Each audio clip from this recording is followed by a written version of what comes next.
I love Mohammad का मामला अब तूल पकड़ता जा रहा है।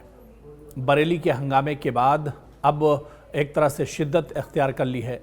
पुलिस और सरकार की कार्रवाई ने इस मामले को मजीद हवा दे दी है। मुसलमानों में गहरी नाराजगी और बेचैनी पाई जा रही है।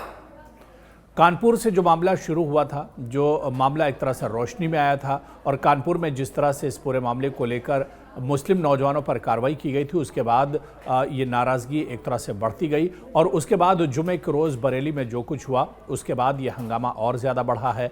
और ख़बर यह है कि मौलाना तौक़ीर रज़ा को गिरफ़्तार करके अब जेल भेज दिया गया है। इस बीच इत्तेहाद मिल्लत कौंसिल के सरबराह मौलाना तौक़ीर रज़ा, जिनकी आई लव मोहम्मद मुहिम की हिमायत में एहतजाज की कॉल ने पुलिस के मुताबिक उत्तर प्रदेश के बरेली में तशद्दुद को जन्म दिया। उन्हें गिरफ्तार कर लिया गया और फिर मौलाना तौक़ीर रज़ा समेत 8 अफराद को जेल भेज दिया गया है। मजीद पुलिस ने बरेली में तशद्दुद के सिलसिले में 31 लोगों को हिरासत में लिया है। मुबैना पथराव करने वाले 2000 अफराद के खिलाफ भी मुकदमा दर्ज किया गया है। बरेली भर में सिक्योरिटी फोर्सेस तैनात हैं। फिलहाल सूरत हाल नॉर्मल दिखाई दे रही है। इस मामले में अब तक 10 FIR दर्ज की गई हैं। इधर मीडिया के मुताबिक उत्तर प्रदेश के वज़ीर आला योगी आदित्यनाथ ने इस मामले पर एक बयान जारी किया है।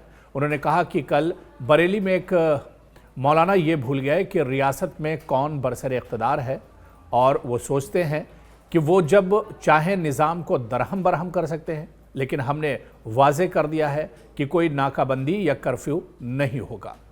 क्या कुछ उत्तर प्रदेश के वज़ीर आला योगी आदित्यनाथ ने इस पूरे मामले में कहा है? मौलाना तौक़ीर रज़ा की गिरफ्तारी को लेकर और इस हंगामे को लेकर योगी आदित्यनाथ का बयान पहले आपको सुनवाते हैं, उसके बाद डिटेल में इस पूरे मामले के बारे में हम आपको बताएंगे। पहले यूपी के वज़ीर आला योगी आदित्यनाथ का ये बयान आप सुनिए। सरकार इस प्रकार की अराजकता को कतई स्वीकार नहीं करेगी, कतई स्वीकार नहीं करेगी। और जिसने भी कानून को हाथ में लेने का प्रयास किया, जो भी राह चलते हुए राहगीर पर हमला करेगा, जो भी बेटी की सुरक्षा पे सेंध लगाने का कार्य करेगा और जो भी व्यापारिक प्रतिष्ठानों में आगजनी करने का दुस्साहस करेगा, जो भी पर्व और त्योहारों में उपद्रव करेगा, उसको हम पहले से इस बारे में कह देंगे कि उसको बिना मांगे जहन्नुम में जाने का टिकट हम काट करके दिला देंगे। इतना पर्याप्त होगा उसके लिए। यह अराजकता स्वीकार्य नहीं। विकास में हर व्यक्ति की भागीदारी जब सुनिश्चित की गई है, गांव-गांव का विकास हो रहा है, कल्याणकारी योजनाओं में बिना भेदभाव के शासन की योजना का लाभ उपलब्ध करवाया जा रहा है, बिना भेदभाव के युवाओं को नौकरी और रोजगार उपलब्ध करवाया जा रहा है, तो फिर यह अराजकता कैसे? कुछ चंद लोगों को माहौल खराब करने की छूट नहीं देनी चाहिए। ये वही लोग हैं जिन्होंने उत्तर प्रदेश की भ्रष्ट सरकारों के साथ मिलकर के उत्तर प्रदेश के सामने पहचान का संकट खड़ा किया था। ये वही लोग हैं जिन्होंने उत्तर प्रदेश को बीमारू राज्य बना दिया था। ये वही लोग हैं जिन लोगों के दंगों के कारण प्रदेश में कोई निवेश नहीं आता था, कोई उद्योग नहीं लगता था, कोई विकास का कार्य नहीं हो पाता था। और आज पिछले 8.5 वर्ष के अंदर उनकी मंशा सफल नहीं हुई। अब नए नए तौर तरीके अपनाने का कार्य कर रहे हैं, लेकिन याद रखना होगा, वे जितना सोचते हैं उससे ज्यादा हमारी पहले से तैयारी रहती है। और जब भी दुस्साहस करेंगे ऐसे ही पिटोगे जैसे बरेली के अंदर पीटे गए हो। कुछ लोग हैं जो अफवाह पैदा करके भय और दहशत का माहौल पैदा करना चाहते हैं। आप देख रहे होंगे ड्रोन के नाम पर, चोरी के नाम पर भय और दहशत का माहौल पैदा किया जा रहा है। जिला प्रशासन ने हर जनपद में व्यवस्था की है, हर ग्राम पंचायत में ग्राम सुरक्षा समिति का गठन किया है। आप लोग भी अपने स्तर पर प्रयास करिए। पुलिस के पेट्रोलिंग तेज हुई है। जो भी ये भय और दहशत का माहौल पैदा करेगा, ड्रोन के नाम पर अनावश्यक लोगों के मन में भय और दहशत पैदा करेगा, ऐसे लोगों के खिलाफ गैंगस्टर के तहत कार्रवाई करने के आदेश पहले ही दिए जा चुके हैं। जो भी चोरी के नाम पर भय और दहशत पैदा करेगा उन लोगों की संपत्ति को जब्त करने के लिए हम लोगों ने पहले से आदेश कर रखे हैं, कैसे लोगों के खिलाफ सख्ती से निपटा जाए। लेकिन आपकी भी जिम्मेदारी बनती है, एक सभ्य समाज के नागरिक होने के नाते विकास में, लोक कल्याणकारी योजनाओं में अगर आपकी सहभागिता है तो व्यापक जन जागरूकता में भी आपकी सहभागिता होनी चाहिए।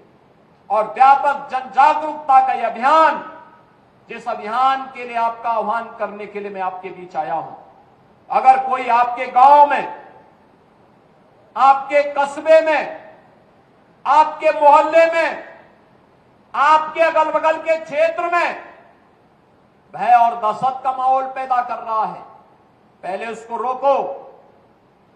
आप चुपचाप बताइए, बाकी का इलाज हम स्वयं कर लेंगे। हमें लव जिहाद और धर्मांतरण जैसी राष्ट्र विरोधी गतिविधियों के प्रति सतर्क रहना होगा। गौ तस्करी और गौ कसी करने वाले तत्वों के खिलाफ सतर्क रहना होगा। अगर कोई कहीं भूल से भी इस प्रकार की गतिविधियों में लिप्त है, उसकी सूचना ससमय आप पुलिस को और प्रशासन को उपलब्ध करवाइए। बाकी का इंतजाम हम स्वयं कर लेंगे। उनका क्या उपचार होना है, उपचार की व्यवस्था हम स्वयं कर लेंगे।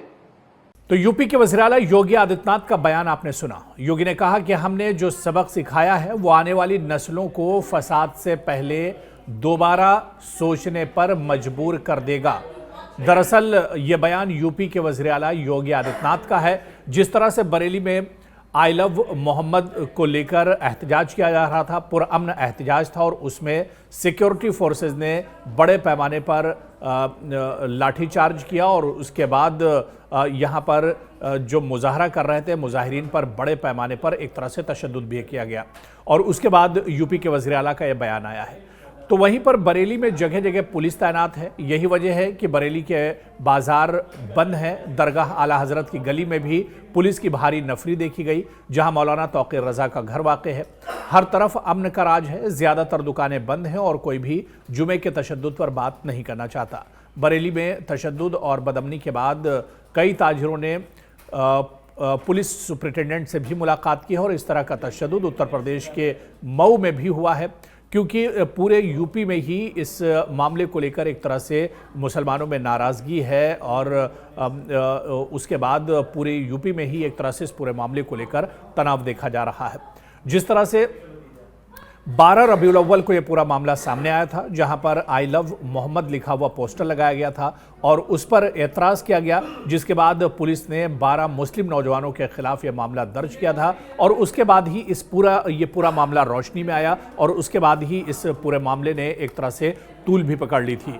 दरअसल मुस्लिम कम्युनिटी का कहना है, मुसलमानों का ये मानना है, माहिरीन और जो एक्सपर्ट हैं उनका ये मानना है कि आई लव मोहम्मद पोस्टर पर आखिर किस तरह का एतराज़, या आखिर इसको लेकर इस तरह की कार्रवाई प्रशासन क्यों कर रहा है, पुलिस ने इतनी बड़ी कार्रवाई आखिर इस पोस्टर को लेकर क्यों की है, क्योंकि इसमें एतराज़ की ऐसी कोई बात नहीं है, या किसी को तकलीफ़ पहुंचाने वाली इस तरह की कोई बात इसमें नहीं है, तो फिर इस पर यह कार्रवाई क्यों की गई है। दरअसल यहीं से पूरा मुद्दा एक तरह से रोशनी में आया, और इस तरह से इस पूरे मुद्दे को हवा मिली। इसके बाद आप देखिए कि धीरे धीरे पूरे यूपी में यह मामला एक तरह से बढ़ता गया, और जुमे की नमाज के बाद बड़े पैमाने पर एहतजाज किया। उसके बाद बरेली में फिर दूसरी जुमे के बाद जिस तरह से बड़े पैमाने पर एहतजाज किया जा रहा था, क्योंकि लोगों की मांग यह है कि जिन नौजवानों के खिलाफ FIR दर्ज की गई हैं, मुकदमे लगाए गए हैं, उन मुकदमों को वापस लिया जाए। लेकिन सरकार और इंतजामिया की तरफ से अभी इस पर कोई कार्रवाई नहीं की गई है, जिसकी वजह से मुसलमानों में एक तरह से नाराज़गी देखी जा रही है। और बरेली में जो कुछ हुआ, जिस तरह से हंगामा हुआ, यह मौलाना तौक़ीर रज़ा की गिरफ्तारी के बाद यह मामला और ज़्यादा शिद्दत इख्तियार कर गया है। अब देखना यह अहम होगा कि इस मामले को लेकर सरकार या पुलिस क्या कुछ करती है, और आने वाले दिनों में क्या ये मामला एक तरह से आपसी बातचीत के बाद एक तरह से हल हो पाएगा, ये देखना भी बहुत अहम होगा।